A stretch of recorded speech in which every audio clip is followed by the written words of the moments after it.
একদম ছেড়ে দিয়েছে। হ্যাঁ ওরা কেন বোঝে না যে আকাশের পাখিকে আকাশে উঠতে দিতে হয়, খাঁচায় বন্দি করে রাখতে নেই। তোমায় যদি খাঁচায় বন্দি করে রাখা হয় তাহলে তুমি খুশি হবে? কাকু, আমাদের বাড়িতে এখনো প্রতিদিন সকালে কাকেরা বিস্কুট খেতে আসে।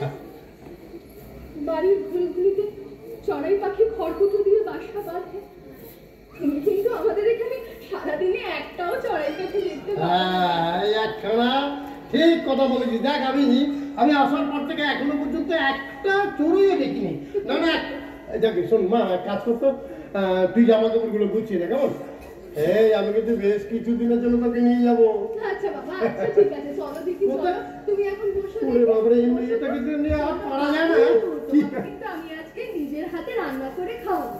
আচ্ছা তার আগে আমি একটু বাথরুম থেকে ঘুরে আসি। যা মজা।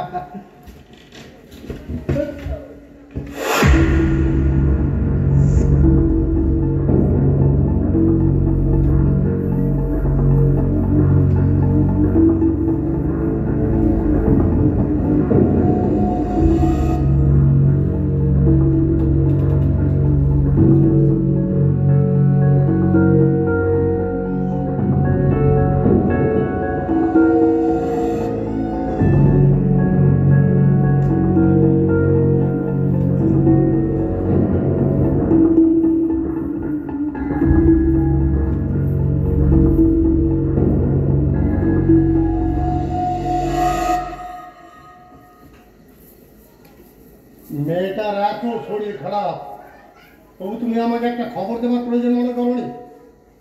না মানে ডাক্তারবাবু তো দেখছেন, তিনি বলেছেন যে ভয় পাওয়ার কিছু নেই। ডাক্তার তো এর আগেও দেখেছি, কোনো কিছু তো ফল হয়নি। দেখো তাপস, আমার ভাইজিকে বিয়ে করার প্রস্তাব নিয়ে তুমি যখন আমার কাছে এসেছিলে, আমি কিন্তু কোনো কথা গোপন করিনি। ওর বাবা